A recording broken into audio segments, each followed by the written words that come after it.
Nancy, thank you for being on our show today. Welcome to Stories Worth Telling. Thank you for inviting me. So happy to meet you the other day. Nice to meet you as well. And here you are, and you are an audiologist. And you know my background is as a speech pathologist. I worked as a speech pathologist for 35 years.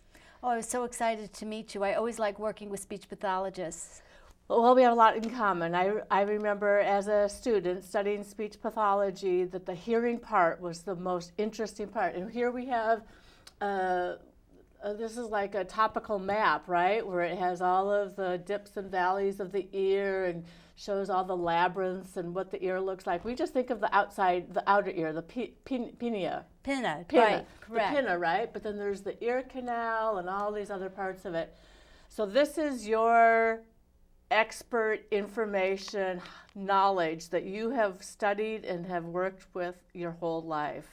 Yes, it is. Actually, I started as a speech pathologist as well. I didn't know that. I think most audiologists do start as speech pathology majors. And then I was intrigued by the diagnostics with audiology, so I went into audiology. And I just thought that this would be a good backdrop to bring to you, just to show you the different parts of the ear and how our hearing works. It's really interesting, I think.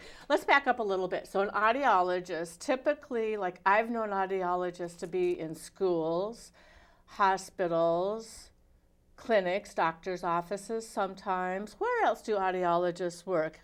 They're in universities, they have private practices.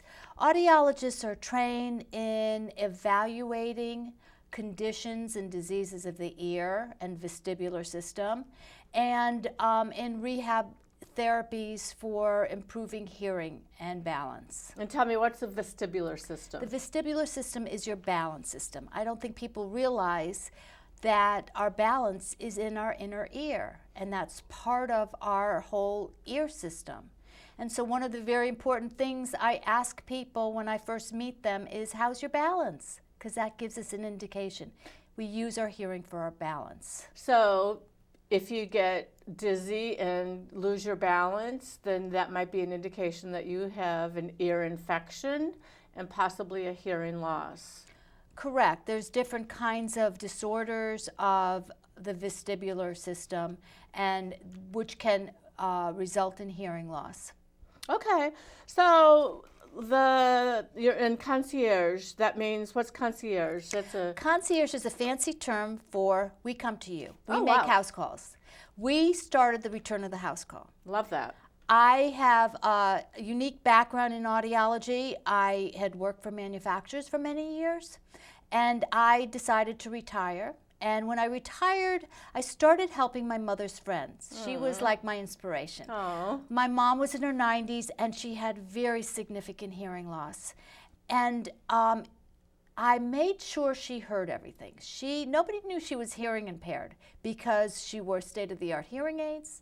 I outfitted her house with everything she would need to hear better, because in order to stay independent, you need to hear, and you need to be safe in your home. And so things like the doorbells, things like the telephone, the television, I made sure she heard everything. And so her friends started coming to me and asking me to do the same for them. Wow. So I started going into their homes. So I found a real need for in-home service, because hearing is very complicated. It's not as easy to fix as, like, say, vision. I always compare the two. With vision,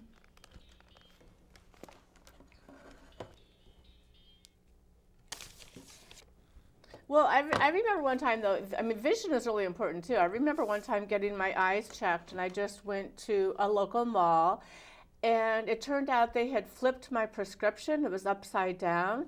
So with that, I had depth perception problems. So even saying vision, that can be complicated too. But I'm thinking what you're saying is probably 10 times more complicated, or 50 times. It's just amped up. What happens with vision and hearing and vision, I just want to equate the two, because this is how I explain when people have a hearing loss.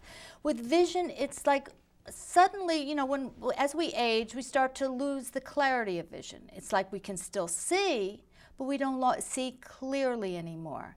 And glasses, they make it clear and sharp.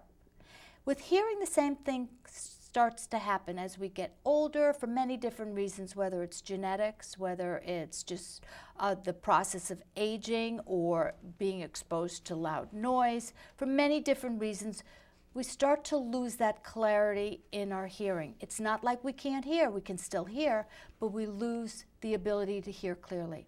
So what happens is hearing aids do the same thing. They're like glasses. They just correct it and make it sharper. But the problem is when you go to an eye doctor, you get a pair of glasses and you're good to go. Hearing aids, it's not as easy. There's a lot of fitting and fine tuning to make sure people get the best out of them. That's why when we see people with hearing aids, or when we work with people with hearing aids, we just don't put them on and they go. We see them regularly during a trial period to make sure that they fit right, that they're comfortable with them. And with our going back to the concierge concept, by going into the homes, they're comfortable with them, they're comfortable with us, and we can spend more time. Our hearing, we work with people so that their hearing aids don't end up in dresser drawers, and this is the key component of it. Do you have any idea how much that happens, the statistics on that at all? I don't, but unfortunately it happens too many times. I think that is the biggest drawback for people wanting to get hearing aids, because everybody knows somebody with a pair of hearing aids that are sitting in their dresser drawer. And you need to wear them. You need to be wearing them. You need to wear them. They need to fit properly. They need to be monitored. They need to be cleaned. They need to have battery checks on them. Absolutely. And one of the things that I talk to people about is when you're ready for a hearing aid, you have to be ready and motivated to get a pair of hearing aids. We don't get them for ourselves. We get them for people who want to talk to us, because it's very difficult to talk to somebody who's hearing impaired. And when you're hearing impaired, your family conversation gets shorter and shorter. You start to talk about need rather than the weather, or rather than politics or other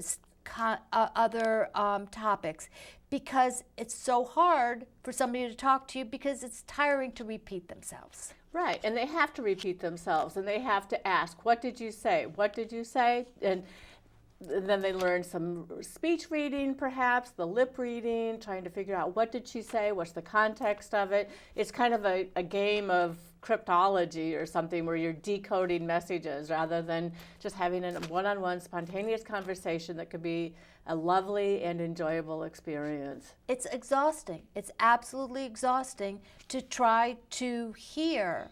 And so what happens, and this gets into a topic of cognition and hearing. This is a big topic right now that people are talking about. I just read something that said, if you don't treat your hearing loss, it's highly possible you'll see losses in both memory and cognition. And I've also read that can oftentimes lead to dementia, which, we have a lot of people in healthcare facilities, independent living facilities, that have some issues with dementia or just memory loss, and they need help. Yes, and if you asked me 10, 15 years ago, what is the effects of hearing loss? How does it affect your patients? I would report, well, it's isolating. You feel isolated when you can't hear. It leads to depression when you can't hear. It leads to paranoia. You think everybody's talking about you. Within the past 10 years, they've done studies on it. There's been big studies at Johns Hopkins University by MDs and PhDs about the effect of untreated hearing loss and cognition. And what they're finding is that when they've studied people with hearing loss, they had a greater incidence of early cognitive decline than their peers with normal hearing. And this is huge. So, in order to be sharp and connected, we have to be able to hear. And this is the best example I give people because they want to know more about this. I'm hearing impaired and I wear hearing aids. And if I'm at a cocktail party and it's very noisy, and that's a situation that most people with hearing impairments struggle with, is background noise. And if I'm at a cocktail party, I am just intent on trying to decode what somebody is saying to me, that I'm not processing it. I'm just trying to figure out, what are those words? If you came up to me and said to me, what is your conversation about? I probably wouldn't be able to tell you, because I'm just intent on reading their lips, trying to figure out what those words are. What are they saying to me? And nodding and smiling and really struggling to make good conversation, because oftentimes you mix up words and you're saying inappropriate things. And that's embarrassing. It's terribly embarrassing. One of the questions I often ask my patients is, are you starting to withdraw from situations? Are you starting to not attend events that you used to attend? Are you avoiding people, avoiding situations because you don't trust your hearing? And another thing I say, if you can't hear the difference between 50 and 60, you shouldn't be doing your own checkbook. Oh dear. Oh, that's really good. Yes. Yes, we need to warn people. I read that a mild hearing loss can result in 50% loss for classroom instruction for kids with hearing loss. Oh my gosh, that's such an important topic. So you not only do adults, you also do children. Well, there's pediatric audiologists that specialize in children. Sure. And they will work with the with amplifying children and work with the classrooms to make sure that there are FM system and special systems in place so that the teacher can wear microphones that the child can pick up with their amplification devices. Well, that's lovely. And I remember working as a speech pathologist in the schools that sometimes there would be teachers who would be resistant to wearing the FM systems, and they'd say, he can hear just fine. Well, and I think it's just that whole thing that you just described already, where it's this ability to possibly hear the sound but not necessarily understand what the sounds mean and interpret it and then use it and then apply it to the learning situation. And that's where the difference lies, is my opinion. Do you agree with that? Correct. Right. If you can't hear the sound, or if it's not easy for you to hear the sound, you're going to struggle and to decode that sound, and you're not able to process it as simply. And there's a lag. You're not going to be as quick to respond. You're not going to be able, the formulation of your thoughts and ideas is going to take longer. All of that is going to be slowed. Absolutely, and that's interesting, because when I talk to people about their hearing, so many times, especially the elderly, they say, people don't talk the way they used to. Oh. They talk too fast. They just speak too fast. And it isn't that they're speaking fast. They're not speaking any differently. It's your hearing. Right. Because by the time you figure out what they said, they're 3 sentences beyond you. And by the way, the sounds that you start to lose when you start to lose your hearing are consonant sounds. And that makes all the difference in the world. Consonant sounds carry to the intelligibility of language. 75% of our language, of the English language, is consonants. Well, and the S sounds and the T sounds, right? And most sentences have S's in them. So if you lose your S's, exactly, then you lose a big amount of information, a great vast amount of information. And if your back is turned to somebody and they don't have the visual cues, they struggle to hear. And I just read another statistic. People with hearing loss wait an average of 7 years before they get some kind of help. And 15 million United States Americans with a hearing loss avoid help. That is phenomenal. It's an epidemic. It is, and I also read that it's worse than it can lead to heart disease, but that it's worse than diabetes, worse. What happens is, if you can't hear, I mean, there's comorbidities, morbidities in untreated hearing loss. Just like, take for example, you go to the doctor's office and you're not hearing what the doctor's saying, and you're not getting that information of the medication that you need to take or treatments that you need to do for your health situation. So there's so many aspects, and people don't realize how important hearing has been. So many times I see people that their families will send them in because they're so tired of talking to their parents, and it's they're reporting that they just can't have conversations with them. And the people being resistant and saying to me, well, I'm not deaf, I can still hear. And it's like, when you're deaf, I can't really help you at that point. Oh. That's when you have to have the brain surgery and you go for cochlear implants. It's like when you're blind, glasses are not going to help you. Right. So and also the people are always, again, going back to, they know somebody who's spent a lot of money on expensive hearing aids that are sitting in dresser drawers. So let's back up. Noise can be a big damaging component of what happens with your hearing. That's why I wear hearing aids. Oh. I'm a baby boomer, Oh. and I listen to a lot of rock music. And I can't hear as well as I used to. And I read something where if you're in the city, like a big city like New York, which isn't too far away from us, and 15 minutes a day of hearing those subway noises over a period of time can have a huge deficit in anybody's hearing. Absolutely. Noise is toxic to our hearing. I chase my lawn boys around my yard, yelling at them to put on their earmuffs when they're doing my lawn, because they're all going to be my patients. It's good that you're preventing it. Noise is toxic to your hearing and you don't realize that things get loud very quickly. So things are occupational hazards. Some are environmental hazards. If you're living in a big city, if you like to go to rock bands. I remember coming out of rock concerts when I was a kid, and my ears would still be ringing, the tinnitus in your ears.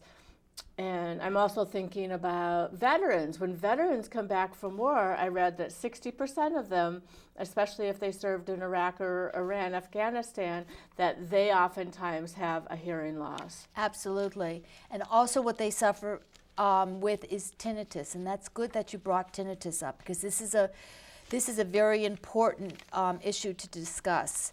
I have tinnitus. Tinnitus is a ringing in your ears. They're a head noise that you have. And I have tinnitus. I hear crickets in my head 24/7. I have it all the time.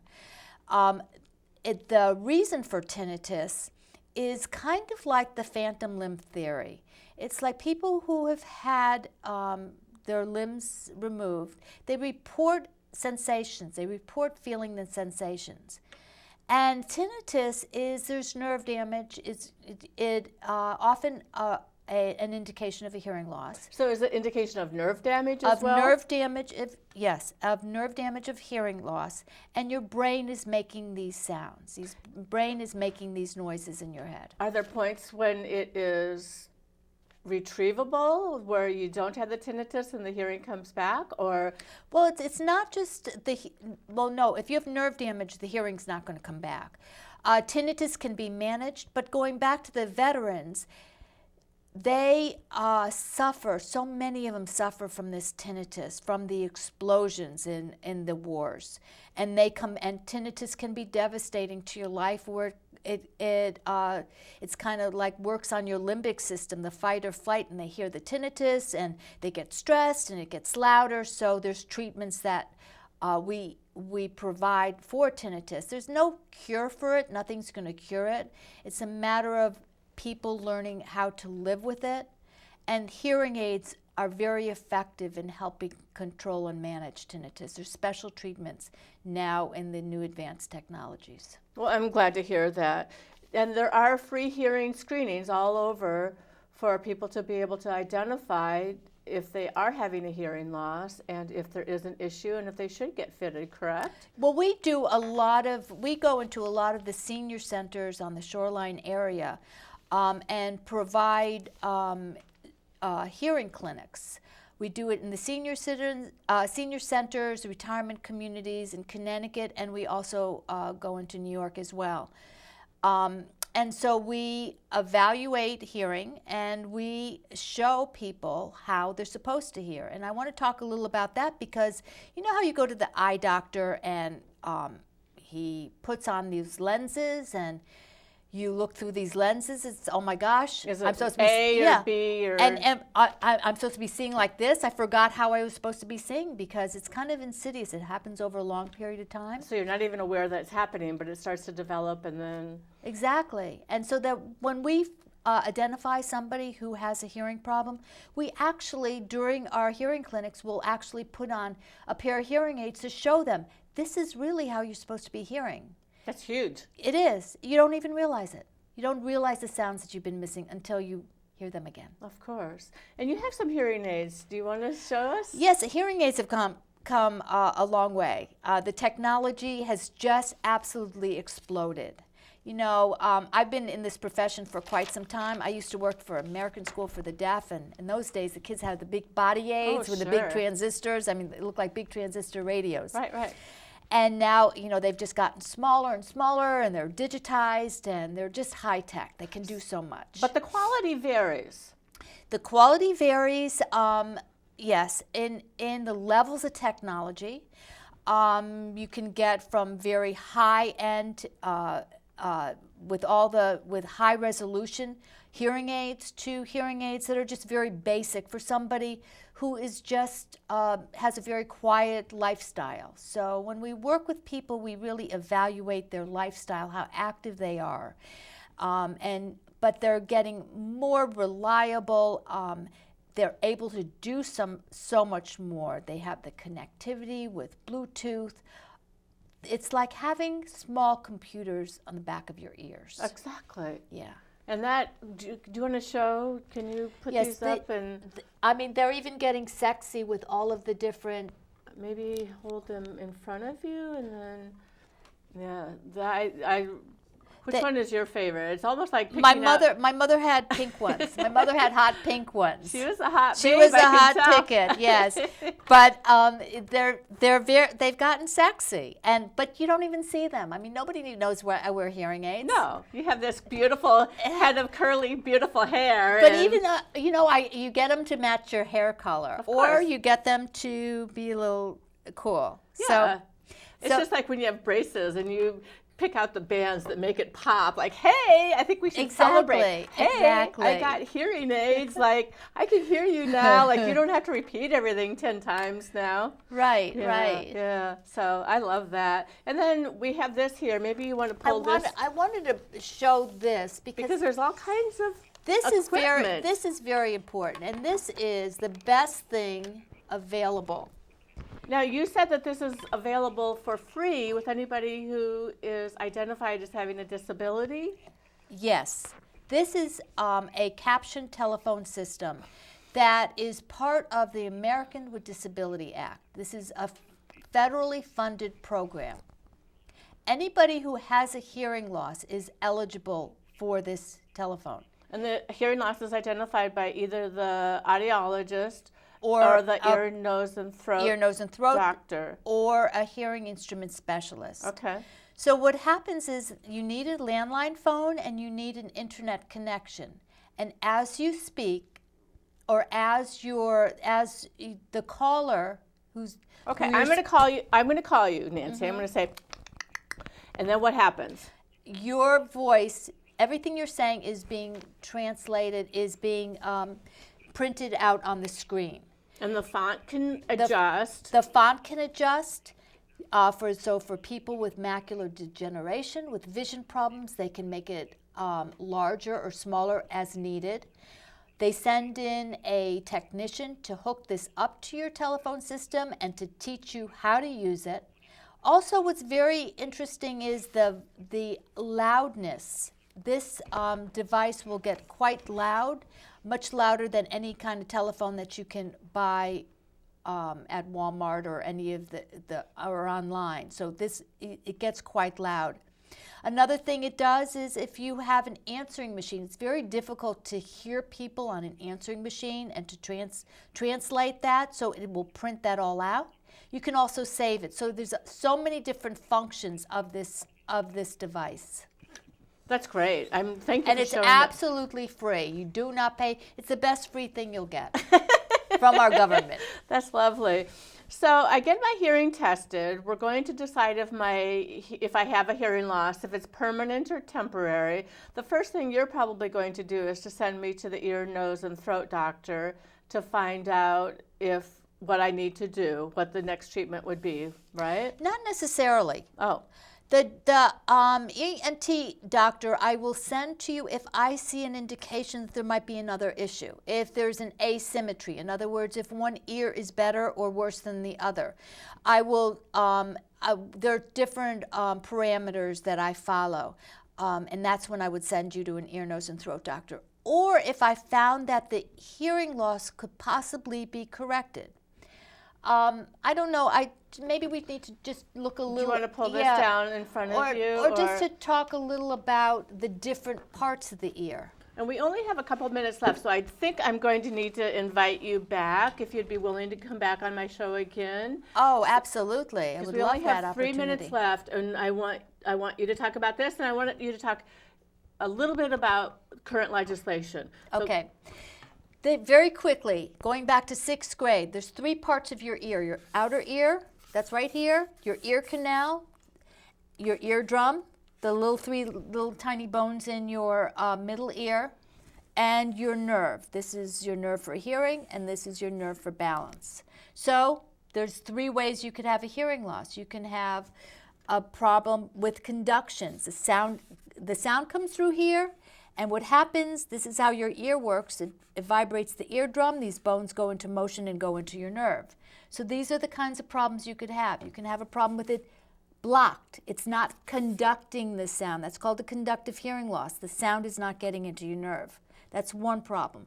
Second problem is the nerve. The sound conducts and gets to your nerve, but there's problems inside your nerve. Your nerve has little hairs for nerves, and some of those hairs could be the cilia. The cilia, correct. And some of those nerves could be damaged.